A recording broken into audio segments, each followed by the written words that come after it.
नीच अधर्मी पापी, तू पूर्व जन्म का पापी है ना, जो उस नौकरानी के गर्भ से तूने जन्म लिया।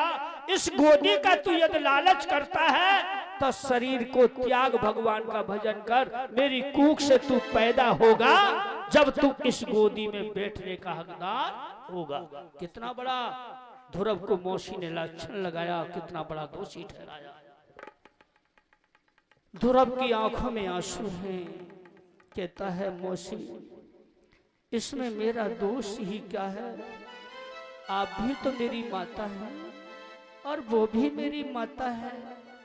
जन्म आपसे लिया या मैंने उनसे लिया, लेकिन इसमें मेरा क्या दोष है माता।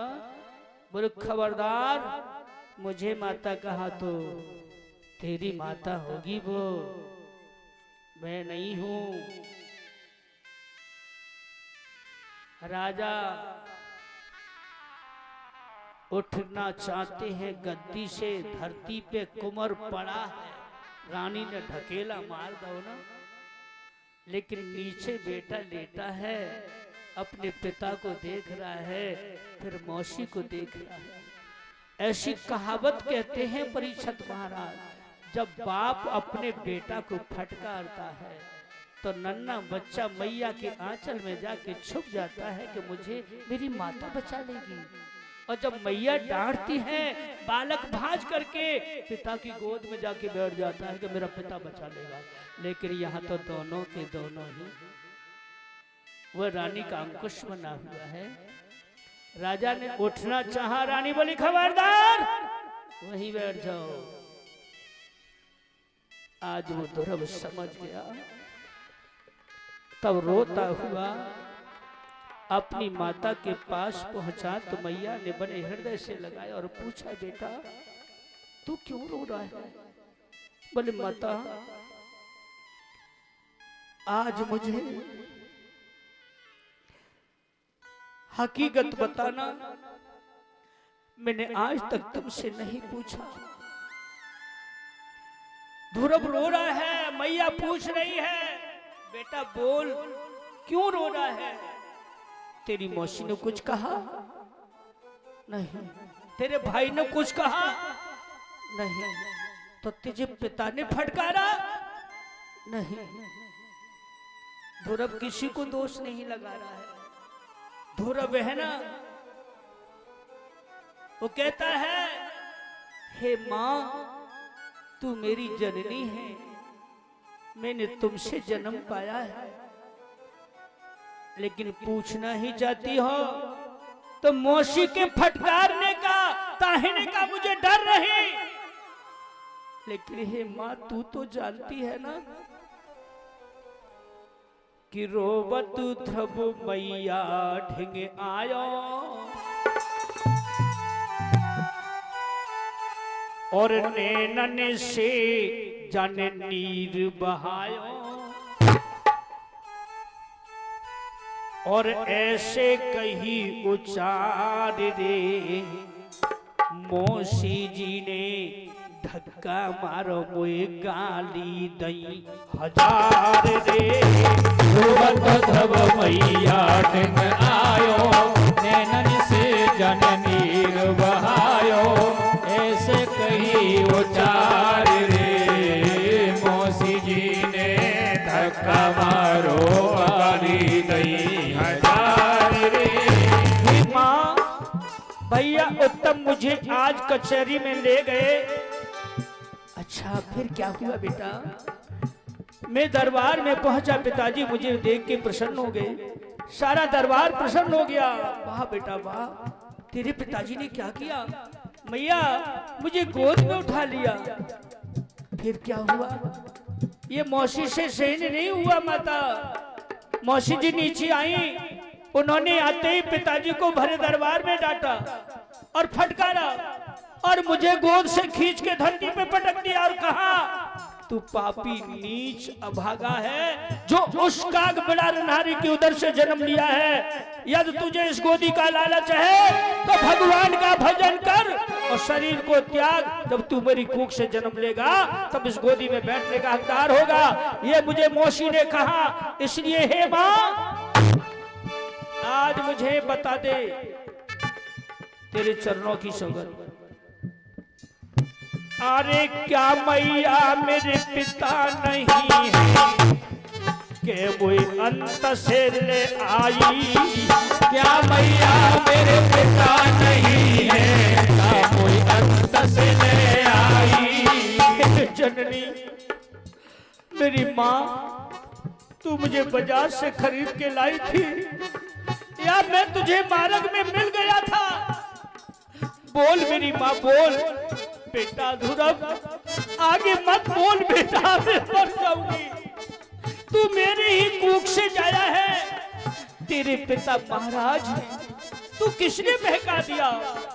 नहीं माता, क्या मैया मेरे पिता नहीं है के वो अंत से ले आई? अरे क्या मैया मेरे पिता नहीं है, क्या कोई अंत से ले आई? अरे जाको भेद बताए दे मैया, मुझको दियो समझाई। जाको भेद बताए दे मैया, मुझको दियो समझाई।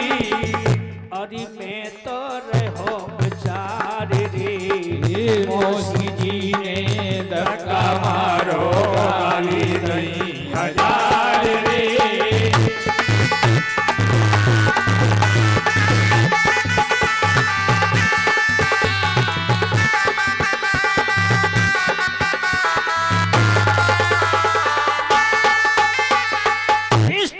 परीक्षित महाराज ध्रुव का ही का बंधा हुआ। जब इस तरह मौसी की प्रति सवाल किया है तो मैया का कलेजा एकदम से पिघल गया। अपने बेटा को हृदय से लगाया और कहा, बेटा तेरी मौसी ठीक ही तो कहती है, आज मेरे इन कर्मों का लेखा न होता तो तेरी मौसी ही क्यों आती? तुझे जन्म लेना था तो पहले मेरी कूख से क्यों नहीं आया बेटा? ये दिन देखने को नहीं आते। तब ध्रुव ने कहा, हे माँ, आज तू मेरी जननी है, मैं तेरा बेटा हूं, मुझे इतना बता दे, वो भगवान कहाँ रहता है जो संसार का पालनहार है?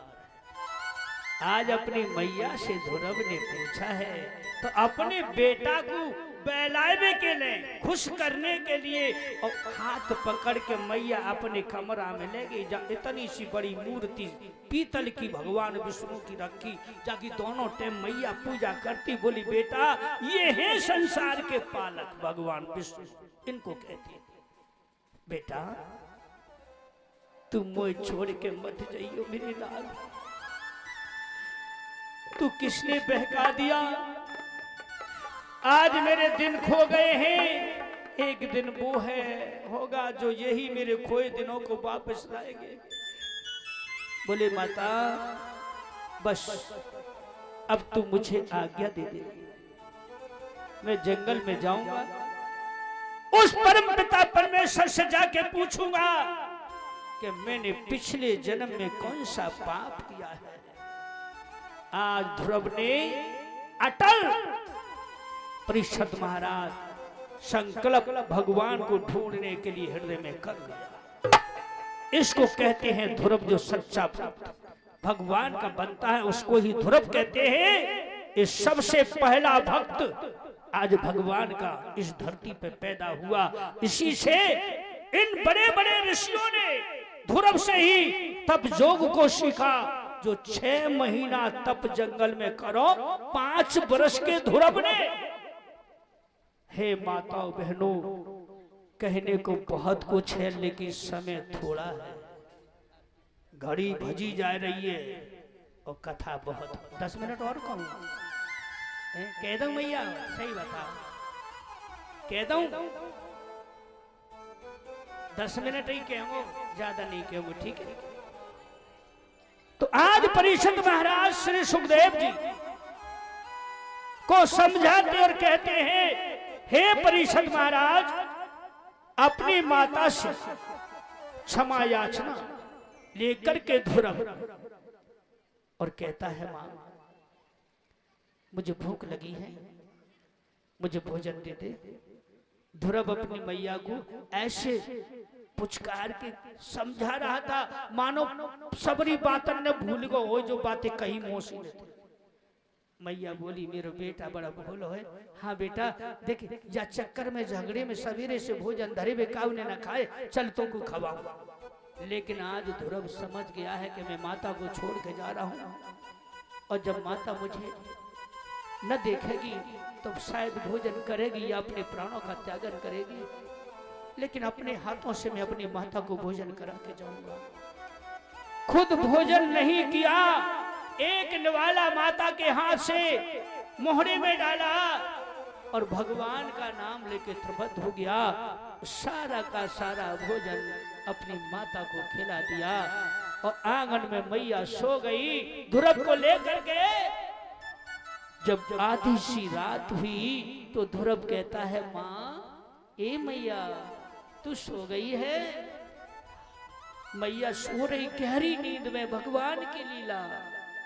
नारद को भेज दिया है मार्गदर्शन करने के लिए, लक्ष्मी को भेज दिया भगवान ने, जाओ मेरा भक्त है वो तुम्हारा पुत्र है, 5 वर्ष की अवस्था में आ रहा है, उसकी रक्षा तुम्हें करनी है। लक्ष्मी जी जंगल में पहुंच चुकी हैं, नारद भी पहुंच गए हैं, क्योंकि उसने भगवान को ढूंढने का संकल्प ले लिया 5 वर्ष की अवस्था में। आज मैया सो रही है, ध्रुव नीचे चारपाई थी उतर के बोलियो भगवान की मूर्ति के पास गए और बोलो हे विष्णु भगवान मैं तुम्हें ढूंढ लूंगा, तुम कहीं पे भी मुझे मिलो, लेकिन मेरे जाने के बाद मेरी मैया रोएगी, उसको धीर बनाना, तुम्हारी पूजा करती है ना, उसको रोने मन देना, मैं आ रहा हूं। लेकिन वो बालक अपनी मैया से बिछुड़ा करता है। उस समय हे परीक्षित महाराज 5 वर्ष की अवस्था में पुत्र अपनी माता से बिछोड़ के जाता है। उस समय सोती हुई मां को छोड़ के जा रहा है ध्रुव। कहता है हे जननी मुझे माफ कर देना, मैं तुम्हें छोड़ के जा रहा हूं, लेकिन धीरज रखना मां, भगवान को ढूंढ के ही वापस आऊंगा। यदि मुझे वो भगवान न मिले तेरी चरणों की सौगंध, फिर मैं लौट के नहीं आऊंगा। तू ये ही समझ लियो कि मेरो बेटा पैदा भयो ही ना है। ध्यान दीजिए हे माता हो भाइयों, ध्रुव अपनी मैया के सोते हुए चरण स्पर्श करता है। वो मैया सो रही है, उसका बेटा जा रहा है, उसे कोई रोकने वाला नहीं है, उसे कोई धीर बंधाने वाला नहीं है।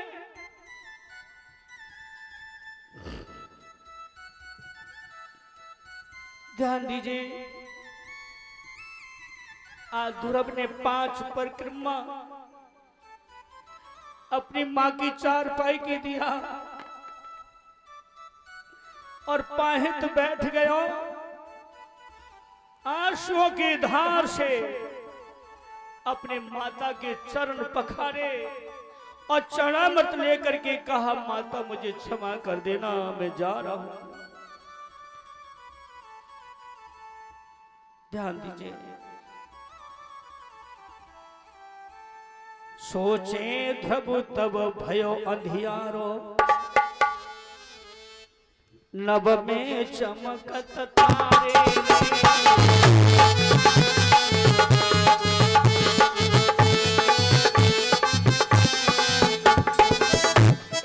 सोबे मैया नारे सुनेती, तब ध्रुव ने चरण पखारे।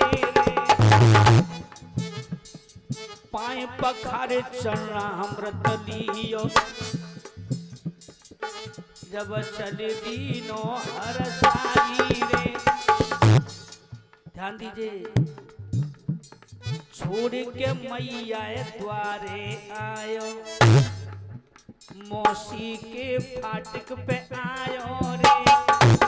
अपने दरवाजे से निकलो, मौसी के फाटक पे पहुंच गए। रात्रि को समय के बाद लग रहा वो देहरी को स्पर्श करता है।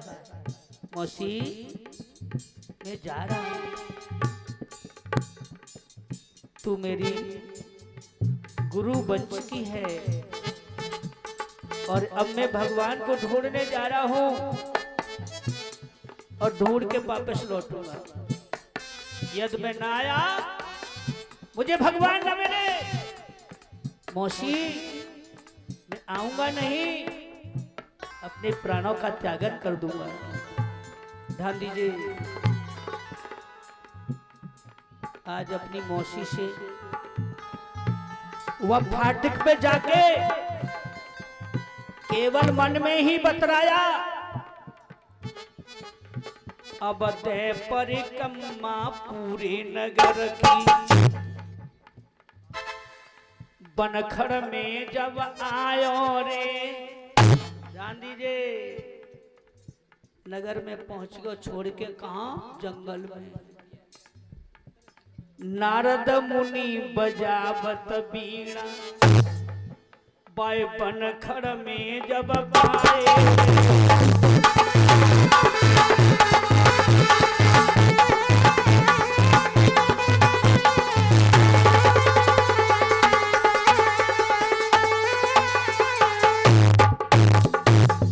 बोलिए विष्णु भगवान की।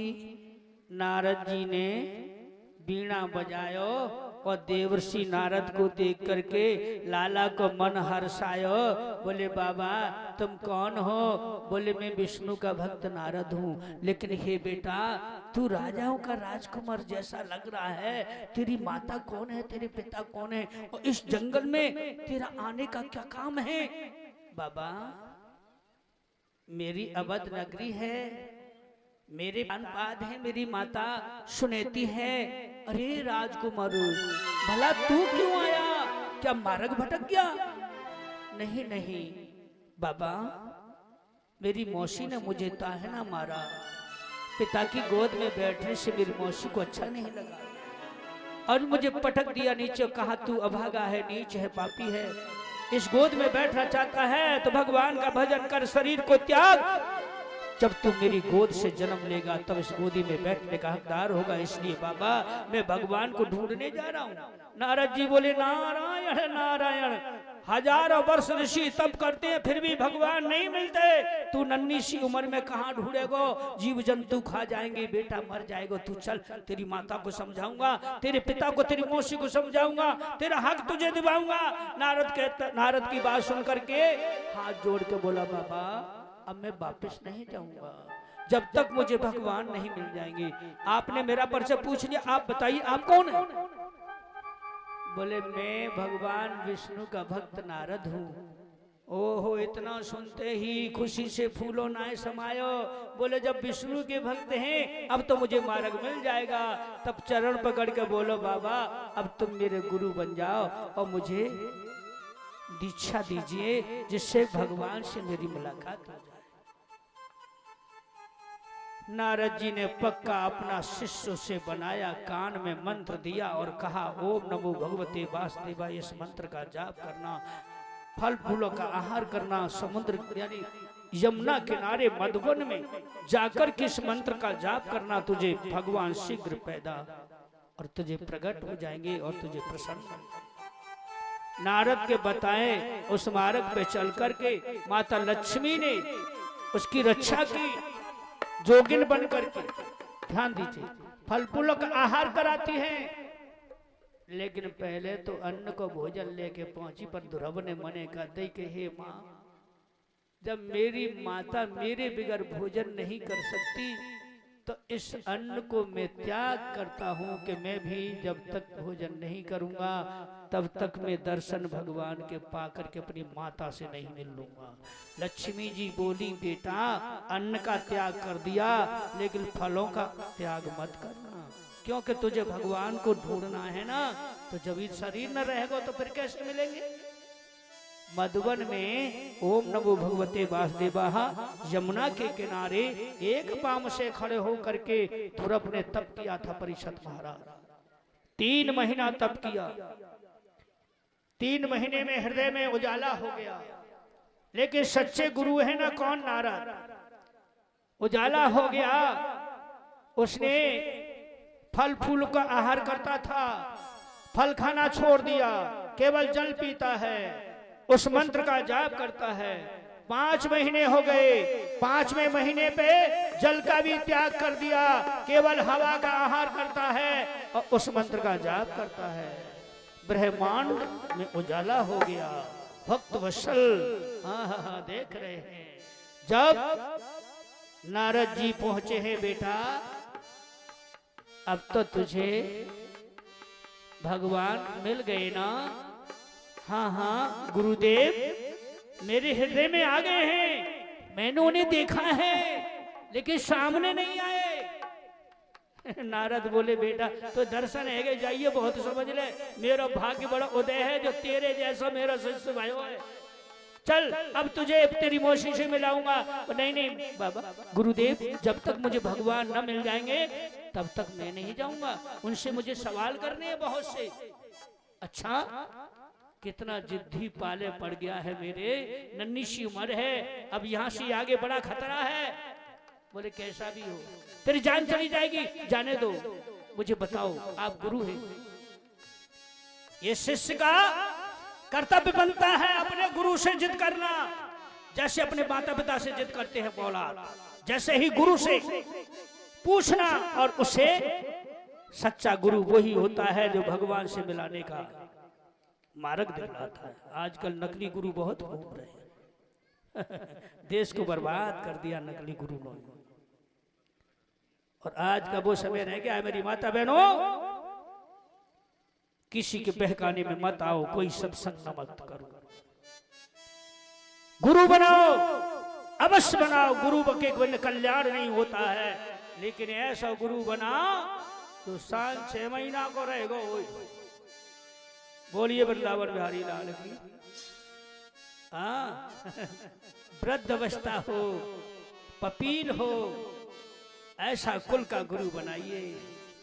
आजकल जो घूम रहे हैं ना झोला छाप गुरु, ये किसका कल्याण करते हैं? अपना तो खुद बर्बाद करके आए, दूसरे का कल्याण क्या करेंगे?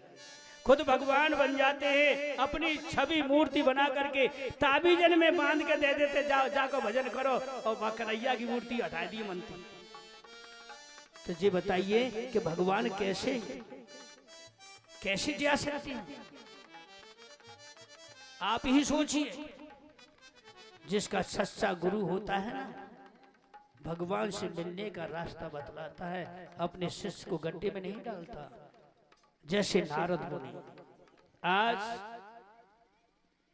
ध्रुव के गुरु बने, लेकिन ध्यान दीजिए, कह दिया बेटा सांस को खींच जा, ओम नमो भगवते वासुदेवाय मंत्र का मन ही मन जाप कर मुंह का संपट मान लेना।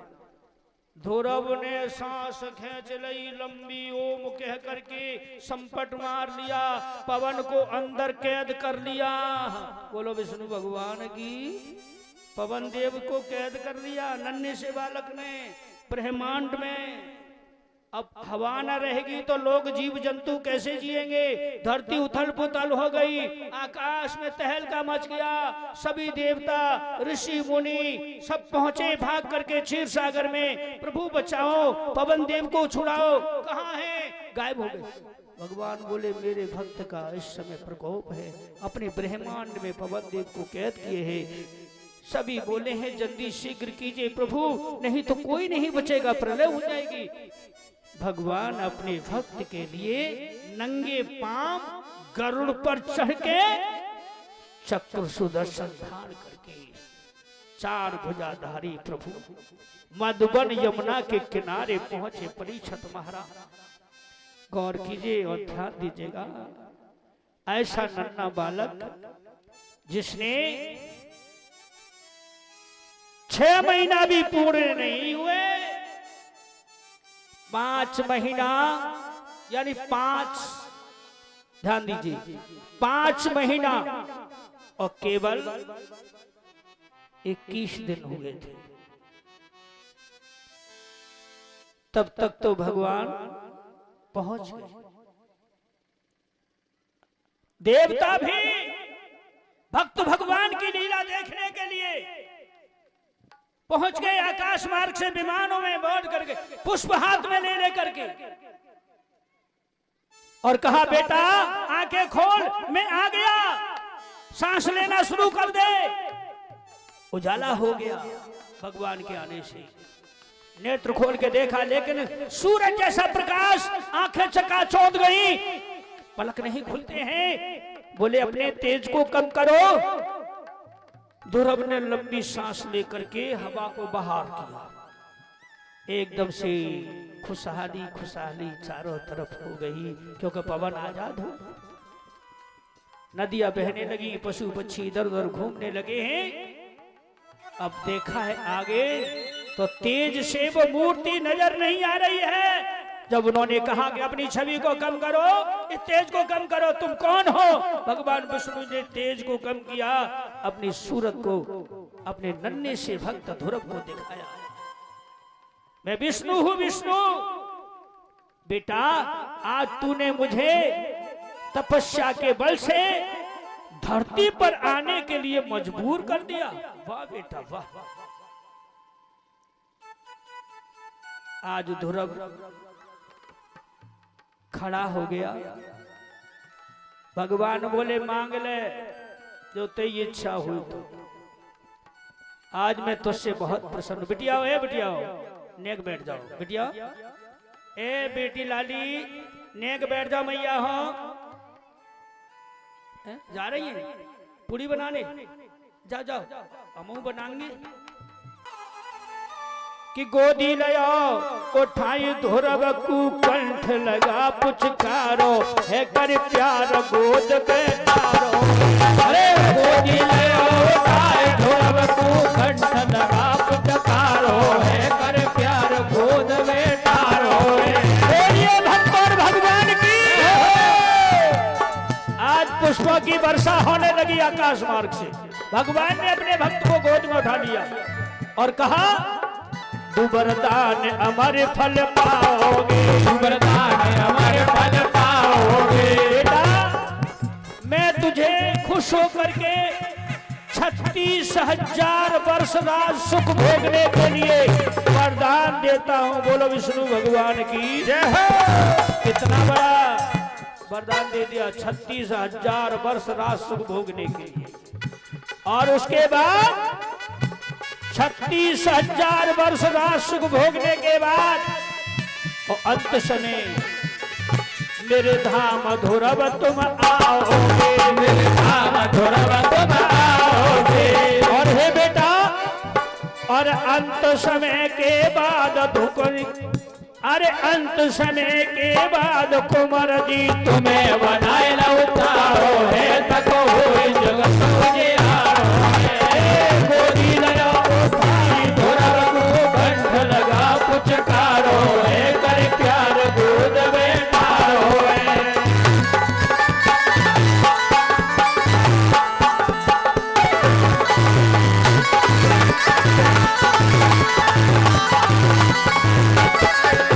यहाँ पर लक्ष्मी जी नारद जी प्रकट हो गए।